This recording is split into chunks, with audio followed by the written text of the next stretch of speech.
All right, so let's just jump right in. Have you ever wondered why your brain decides to throw this festival of worst-case scenarios right at 3 o'clock in the morning? Well, it turns out the toolkit for handling our very modern anxiety might just be, get this, over 2,000 years old. So I want to talk about a feeling, and I'm betting it's super familiar to a lot of you. That moment you just jolt awake in the dead of night, and your mind is suddenly uncontrollably off to the races with worries. If that sounds like you, you are so not alone. Welcome to the club. I mean, it's such a weirdly specific time, right? 3 a.m. Why then? What is it about that hour? That's really the big question we're going to dig into. Because, figuring out the why behind it, that's always the first step to getting a handle on it. I just love this metaphor, barbed wire thinking. Man, doesn't that just nail it? It perfectly captures that feeling. The thoughts are sharp, they're distressing, and it feels like the more you struggle against them, the more entangled you get. It makes the whole awful experience feel so real and, something we can all relate to. And get this, it's not just in your head. There's actually a biological perfect storm brewing inside you at that time. See, your body's already starting to get ready for the day, so your temperature is rising and your stress hormones like cortisol are kicking in. But at the exact same time, your sleep hormone melatonin has just hit its peak, so you're left in this groggy, half-awake state. You are literally at your weakest mentally.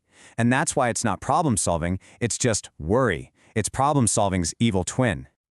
Okay, so all this feels like a super modern problem, right? Like something only we deal with. But what if I told you that one of the founding members of the 3 a.m. Worry Club was a Roman emperor, and he lived almost 2,000 years ago? Yeah, we're talking about Marcus Aurelius, the emperor of Rome. This is a guy who commanded armies, ruled this massive empire. He was one of the most powerful men in the world. And yet, if you read his private journals, you find out he was wrestling with the exact same kinds of fears and anxieties that keep us staring at the ceiling. And this is the absolute key to understanding him. That famous book of his, Meditations, it was never meant for us. It wasn't written to be a bestseller, it was his personal journal, his playbook for himself on how to just get through the day and stay sane. He wasn't preaching some lofty philosophy, he was in the trenches, practicing it every single day just to manage his own mind. So what was this practice? What was this core idea that he kept coming back to over and over? Well, it's this surprisingly simple, but man, is it powerful mental model. The best way to think about it is like an operating system for your brain. That operating system is called Stoicism. And right away, let's clear something up. The goal is not to be some emotionless robot. Not at all. The real goal is something the Greeks called eudaimonia, which basically means a flourishing, rich, well-lived life. And the Stoics believe the way you get there is by living with reason and virtue. And here it is. This is the big one. The single most important tool in the whole toolkit, the dichotomy of control. It's simple. You draw a line. On one side, you put all the stuff you absolutely cannot control. What other people do, what happens in the world, your reputation, all that external chaos. So much of our anxiety lives right there. The whole Stoic game is about shifting all of your energy to the other side of that line, to the tiny list of things you can control. And what's on that list? Your judgments, your choices, your actions, your perception. That's it. That's where all your power is. Okay, that sounds great in theory, right? But how do we actually do that? Especially at 3 a.m. when that barbed wire thinking kicks in. So let's get super practical. Let's look at the actual tools Marcus Aurelius was using to put this idea into practice. All right, here are 3 steps you can use pulled straight from his journal. Step 1, change your judgment. The event itself isn't the problem. It's your assessment of it that's causing the pain, and you have the power to erase that assessment. Step 2, discard anxiety. Realize that anxiety isn't something attacking you from the outside. It's inside you, in your own perceptions, and because it's yours, you can choose to let it go.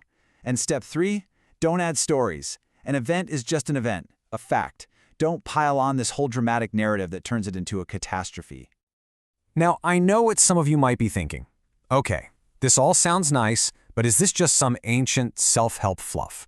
Well, here's where things get really fascinating. This is the part where this 2,000-year-old philosophy smashes right into modern evidence-based science. So, check out this timeline. The story starts way back, around 300 BCE. A guy named Zeno gets shipwrecked, loses literally everything he owns, and in that moment he discovers philosophy and founds Stoicism. Fast forward a few hundred years and you've got Marcus Aurelius, the emperor, practicing it in the middle of a war. Then jump all the way to the 1950s, and a couple of psychologists develop a brand new therapy that sounds, well, suspiciously familiar. And I mean, when you put the ideas side by side, the connection is it's undeniable. It's crazy.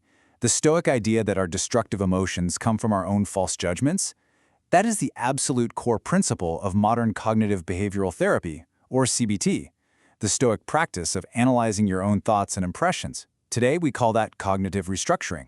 It's a direct line. It just goes to show, while our iPhones have changed, our human brains, not so much.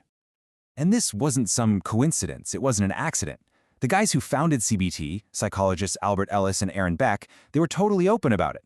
They explicitly credited Stoic philosophy as a primary inspiration for their work, for what is now one of the most effective therapies in the world. So let's bring this all back home.